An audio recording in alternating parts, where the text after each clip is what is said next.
Mesdames et messieurs, retour sur le plateau du débriefing des experts, deuxième partie de l'émission. Nous sommes toujours avec nos trois invités. Nous avons M. Abdourahmane Younoussa, qui est le rédacteur en chef du groupe Bonferré TV. Nous avons M. Michael Zodi, qui est le premier rapporteur de la Commission électorale nationale indépendante. Et nous avons juste à côté de lui M. Nourou Mamadou Arzika, qui est le président du mouvement patriotique pour une citoyenneté responsable. Alors on va, dans cette deuxième partie, scruter un peu le profil de l'un des 15 candidats, c'est la règle. On va donc regarder ce portrait de Hama Amadou, le leader du Modern Lumana Africa, qui est en train de battre campagne, mais depuis la prison, c'est pas très loin de Niamey d'ailleurs. On regarde ce portrait qui a été réalisé par Ibrahima Djumaba.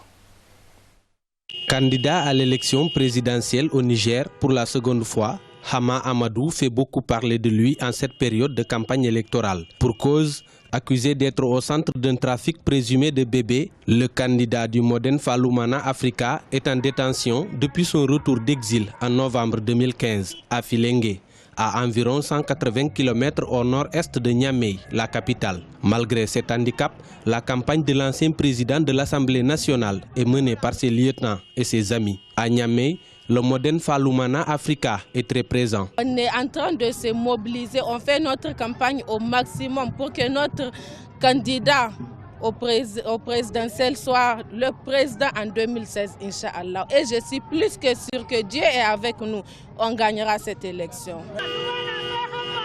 Le parcours du leader du Modern Lumana Africa fait de lui un élément incontournable de la vie politique au Niger. Hama Amadou a débuté sa carrière en tant que contrôleur des douanes. Entre 1985 et 1986, il a été directeur de cabinet du président du Conseil militaire suprême, le général Seyni Kounché. L'enfant de Yori devient secrétaire général du MNSD, Mouvement national pour la société du développement, dont le leader est Mamadou Tandja. Au congrès extraordinaire de mars 1991, plusieurs fois ministre et député, il est nommé Premier ministre de la Troisième République le 21 février 1995. Accusé avec des proches par la justice d'être impliqué dans l'affaire dite des bébés volés, il quitte précipitamment le pays le 27 août 2014. Depuis l'étranger, Hama Amadou avait annoncé son intention de rentrer pour briguer le suffrage des Nigériens. Mon intention étant toujours de rester en lice. C'est bien, à un moment ou un autre, de retourner au Niger pour affronter M. Issoufou, ce qu'il ne veut pas. Et s'il plaît à Dieu, je l'affronterai et comme je l'ai dit la dernière fois, je le battrai. Au lendemain de l'élection du président Mamadou Tandja en 1999, Hama Amadou revient à la primature le 3 janvier 2000. En 2007, son gouvernement se voit renversé par une motion de censure votée par les députés. Au sein du MNSD, rien ne va plus. En 2008, accusé de détournement de fonds, Hama Amadou se retrouve en prison. La rupture avec son parti est totalement consommée en 2010, après son remplacement par Seyni Oumarou. La même année, il crée le Modern Lumana Africa. Un an plus tard, son parti est majoritaire des élections législatives. Président de l'Assemblée nationale jusqu'en 2014. Candidat malheureux à la présidentielle de 2011, il avait soutenu la candidature du président Mahamadou Issoufou au second tour. Depuis son arrestation, toutes ses demandes de liberté provisoire ont été rejetées. Alors, retour sur ce plateau, M. Nourou, vous venez de regarder ce portrait de M. Hama Amadou, qui est l'une des personnalités majeures de l'espace politique dans votre pays, le Niger. Qu'est-ce que vous en pensez, vous Tout à l'heure, je vous ai vu secouer la tête. Vous n'étiez pas d'accord sur quelque chose? Oh non, ça c'était un commentaire d'un journaliste que j'ai écouté. Il a dit un peu ce qu'il en sait de Hama Amadou en tant que personnalité politique. Ça, moi c'est quelqu'un que je connais depuis longtemps. Qu'est-ce que vous en savez, vous? Donc je pense que il a peu dit sur lui par rapport à comment on appelle ça, à ce qu'il est. Mais maintenant, moi la préoccupation que j'ai justement, c'est sa condition même de participation à ces élections. C'est ça qui constitue ma propre préoccupation en tant que citoyen. Ça vous pose un problème? Ça me pose un problème parce que tout simplement, je pense qu'il y a quelque chose qui est en train de troubler la tête de tous les Nigériens par rapport à cette question-là. Parce que, voyez-vous, aujourd'hui, et quand on regarde la situation d'ensemble, et par rapport à ce que nous vivons comme problème qu'il y a dans notre société, comment on appelle ça, et quand je regarde tous les engagements que les uns et les autres ont été amenés à prendre et tout ce qui a pu être fait, et que bon, maintenant finalement la situation se révèle que on se retrouve dans la situation où on a une élection avec un candidat détenu. Hein. C'est quand même c'est pas quelque chose de courant. Oui, un candidat détenu. Je ne sais vraiment pas. Personnellement, je reste perplexe sur cette situation-là. Un candidat détenu. Pourquoi un candidat détenu? Et je reste perplexe parce que les lois nationales sont claires.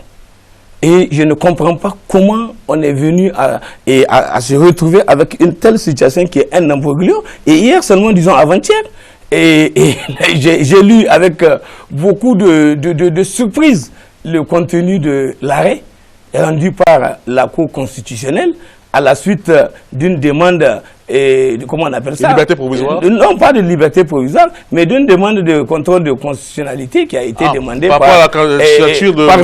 rapport à sa situation.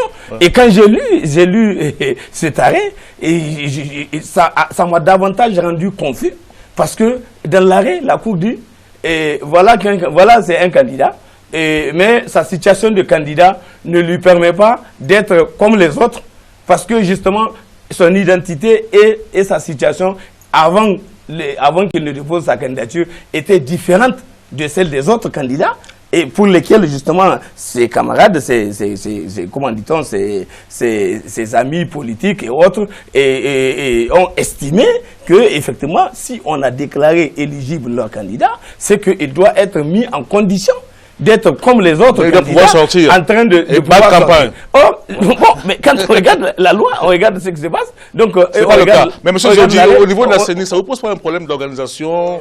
Vous n'avez. Ça fait un problème. C'est pas votre problème. Non, ça ne pose pas un problème parce qu'on ne reçoit pas les candidatures. C'est la Cour constitutionnelle qui reçoit les candidatures et valide les candidatures.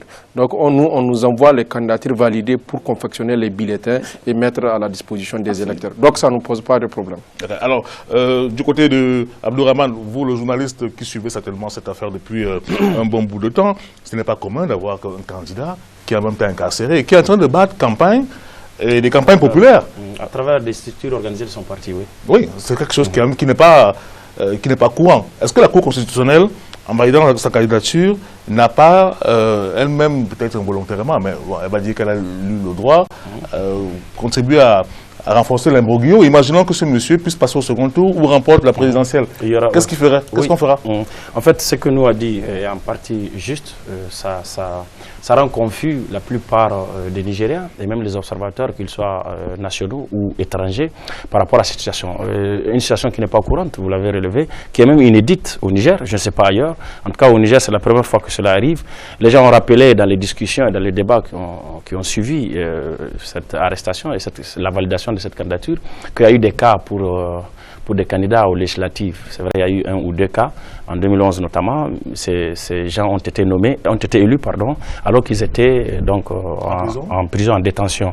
Donc, mais pour les présidentielles, c'est la première fois. C'est confus parce que, comme on peut le relever, c'est la Cour constitutionnelle qui a validé la candidature de M. Hamamadou alors qu'il était en prison. Et puis, c'est la même Cour, le 9 février dernier, il y a donc juste quelques jours, 2 jours au plus, qui a rendu un arrêt sur requête d'un groupe de parlementaires du parti de Hamamadou pour statuer un contrôle de constitutionnalité sur la situation juridique du candidat Hamamadou qui devrait, selon eux, avoir les mêmes droits, les mêmes avantages que les 14 autres candidats en lice. Bon, la Cour a dit qu'il n'y a pas d'identité de situation entre Hamamadou et les autres candidats, et surtout qu'il n'y a pas d'identité de situation entre Hamamadou et un autre candidat qui est concerné dans l'affaire des bébés importés. Et qui lui bat campagne. Monsieur Abdou Labo, pour ne pas le nommer, qui lui bat campagne. Donc vraiment, et la troisième question sur laquelle la Cour, la Cour a se prononcé, vous parlez de liberté provisoire tout à l'heure, la Cour a dit qu'elle ne peut pas se prononcer sur la liberté provisoire puisqu'elle ne peut pas donner des injonctions à une Cour, à une juridiction qui a rendu régulièrement une décision pour revenir sur cette décision, une juridiction pénale, en l'occurrence la Cour d'appel, qui avait rejeté la demande de liberté provisoire de Hamamadou. Donc voilà, et ça rend encore plus. Mais la confusion règne sur le plan pratique de la campagne. Par exemple, chaque candidat, selon une décision du Conseil supérieur de la communication, chaque candidat a droit, sous les médias publics d'État, à un message, un portrait et un entretien. Un entretien de 20 minutes sur son programme, un message de 10 minutes et puis un portrait de 3 minutes. Les autres candidats ont eu accès à ces avantages-là, Hamamoudou non. Donc du point de vue pratique, ça pose des problèmes. Au-delà même que... il peut se faire représenter par un représentant qui pourrait parler au nom de son parti. Oui, s'il le veut. Mais en ce qui concerne l'entretien, par exemple, c'est les candidats qui ont fait ces entretiens, ce n'est pas des représentants des candidats, puisqu'il s'agit d'un entretien direct entre les candidats et puis un journaliste de Télé Sahel notamment, du média public. Monsieur Nour, mais moi je repose encore la question. Imaginons qu'au soir du 21 ou bien, je ne sais pas s'il y a un deuxième tour, que M. Amadou se retrouve désigné par la CENI président. Qu'est-ce qui va se passer? Parce qu'il est sous le coup là dans l'arrêt de justice, il pourrait se retrouver, ça peut arriver, il peut se retrouver soit au deuxième tour, soit élu président. Qu'est-ce qu'on fait dans ce cas-là? C'est pour ça que je dis personnellement, il faut interpeller la Cour. Il faut interpeller la Cour constitutionnelle.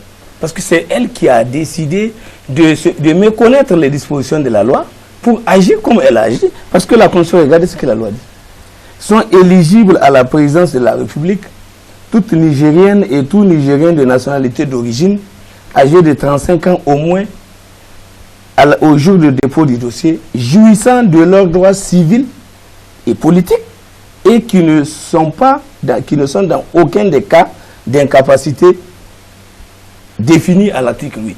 Or, dans l'article 8, comme on l'a vu, les cas d'incapacité qui ont été définis, c'est par exemple les internés. Les internés, quelqu'un qui est détenu, il est en prison, il est interné, donc il ne peut pas être éligible. Mais la Cour a dit qu'il est éligible. À partir du moment où elle a dit qu'il est éligible, donc c'est elle qui a semé le désordre.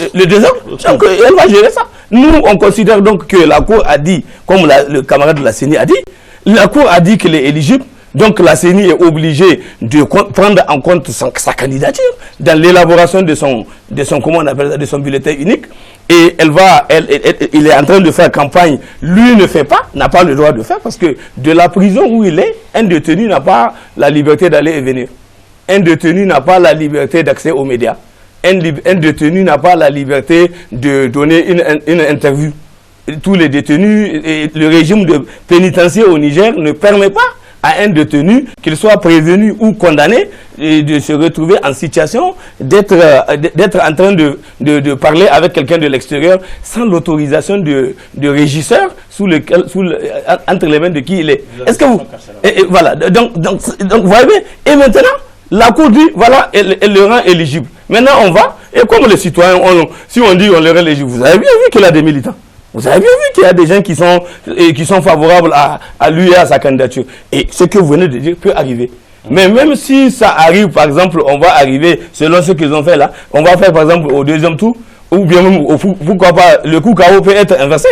Et qu'ils disent, et cette expression impropre que je pense que nos hommes politiques ne devraient pas accepter d'adopter comme ça, un truc à la bado, que les gens choisissent d'utiliser ça comme un slogan national.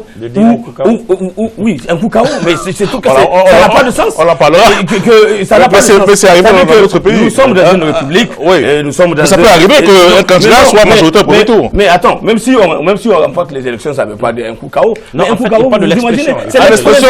Je parle de l'expression. Je ne dis pas que c'est impossible. Moi, je ne fais pas partie de ceux qui pensent que c'est impossible. Mais monsieur Nour, mais pour revenir à cette situation-là. Est-ce qu'il ne fallait pas que les responsables, tous les candidats puissent poser le problème avant même les élections en disant il y a un problème ici? Non, je vais vous dire la chose suivante. Ici, là, par rapport à ce que la Cour a fait, mais la loi a prévu la possibilité qu'il y ait une réclamation. La loi a prévu à l'article 65. Ouais, parce que moi, ici, par exemple, ici là, la loi a dit au niveau de l'article 62 que tous les candidats, voyez-vous, ici, on dit tout candidat, tout parti politique qui a présenté des candidats a le droit d'invoquer la nullité, soit par lui-même, soit par ses mandataires, des opérations électorales des circonscriptions où il a déposé sa candidature et où il a présenté ses candidats. Dans le cas d'espèce, la circonscription, elle est nationale parce que c'est les élections présidentielles. Et donc, c'est par rapport à la circonscription, tu as déposé ta candidature pour être candidat au présidentiel. Si on a validé une candidature sur laquelle tu n'es pas d'accord, toi qui es candidat, tu as la possibilité de dénoncer cette... Mais ça n'a pas été le cas. Mais ça n'a pas été le cas et c'est pour ça qu'on est confus davantage. On est davantage confus. Oui, on est confus. On est vraiment confus. Oui, moi par rapport à l'article 8 de la Constitution que nous avons lu tout à l'heure, peut-être que le débat se pose au niveau, je ne sais pas, vous l'avez lu, pour savoir exactement les termes de cet article, et surtout quand on dit les personnes incarcérées ou les personnes détenues, avec quel statut. Parce que ce qu'il faut dire, c'est qu'Hamamadou est en détention préventive. Il n'a pas été jugé. Donc jusque-là, il est présumé innocent. Et jusque-là, il n'a pas encore, selon ses partisans, il n'a pas encore vu un juge d'instruction qui soit chargé de l'affaire et qu'il ait entendu formellement. Voilà. Donc, je ne sais pas.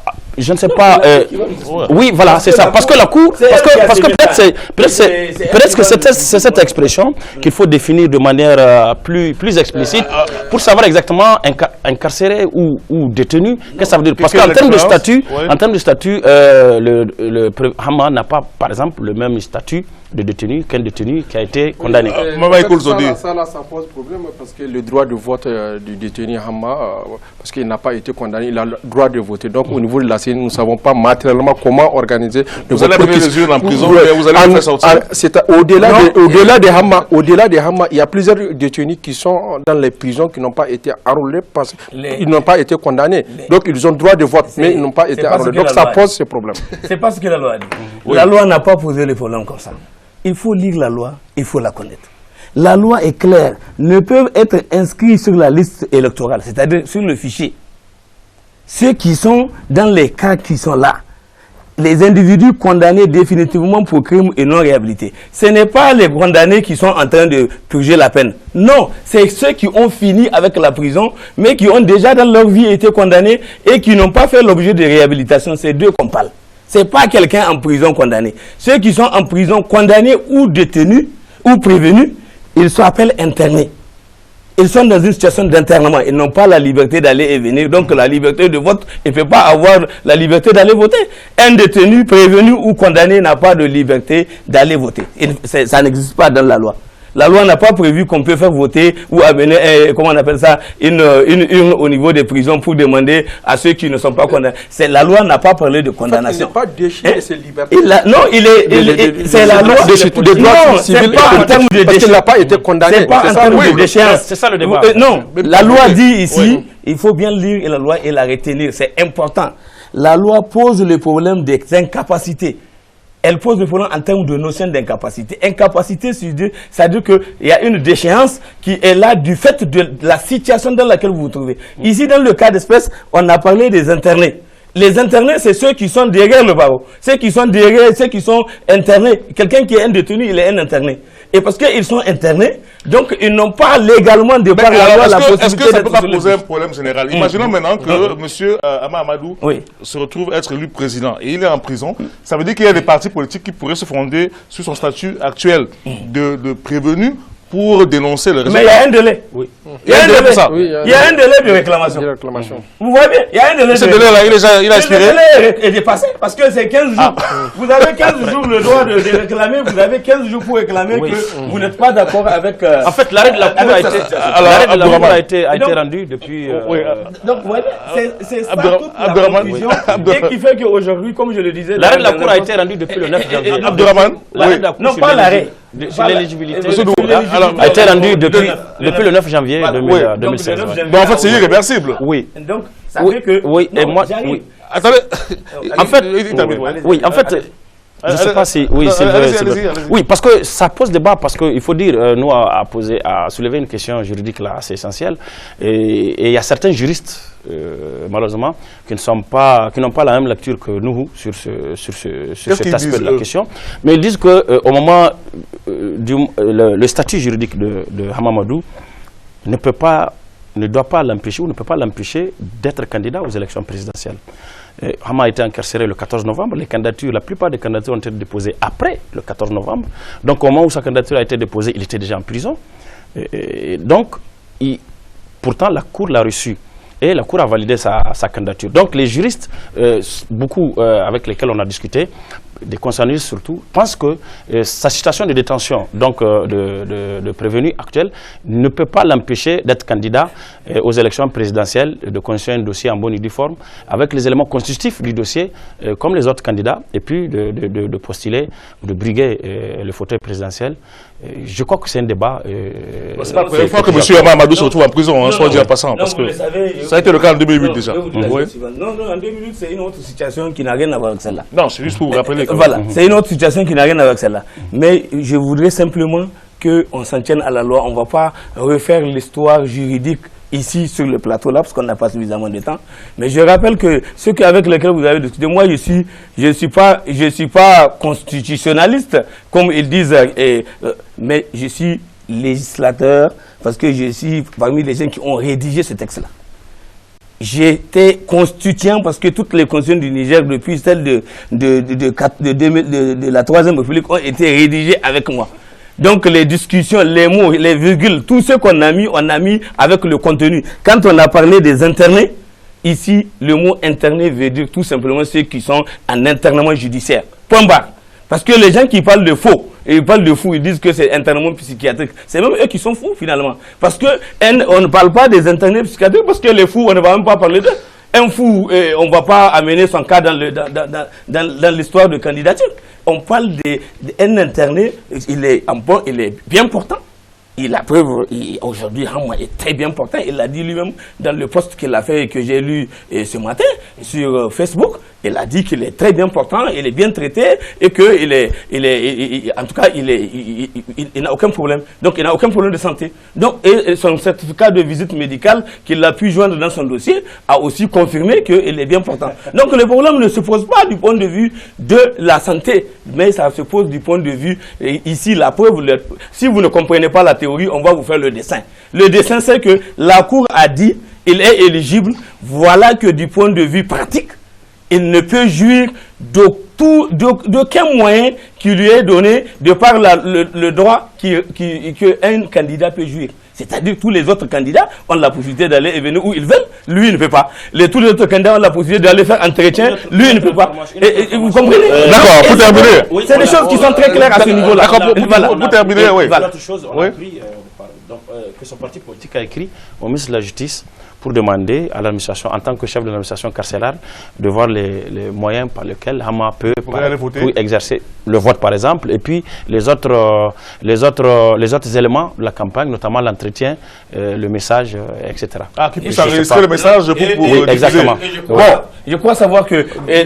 c'est terminé, oui. Non, voilà, je crois savoir que sur ce plan-là, c'est très clair, et le ministre de la Justice, et en tant que chef de l'administration pénitentiaire, parce que actuellement, c'est sous la responsabilité du ministère de la Justice que Hamma se présente. Il n'est pas, il se retrouve sous ça. Maintenant, je ne sais pas, le ministre de la Justice, lui, qui n'a pas signé le mandat d'arrêt au nom duquel Hamma est détenu, dans quelle mesure il a la possibilité de le laisser aller faire sortir pour aller battre campagne en violation de ce type de détention. Alors on va dire que c'est un imbroglio. C'est un imbroglio juridique. C'est un imbroglio. La cour qui l'a fait, elle va nous expliquer. Sinon, on doit pouvoir quand même sanctionner des gens qui ont créé une situation qui pose un problème juridique national. Parce qu'aujourd'hui, on n'a pas inventé le droit au Niger, donc il faut prendre les dispositions. Là, il n'y a pas de problème, on est arrivé au thème de la deuxième partie de l'émission. On se retrouve dans quelques minutes après une page publicitaire.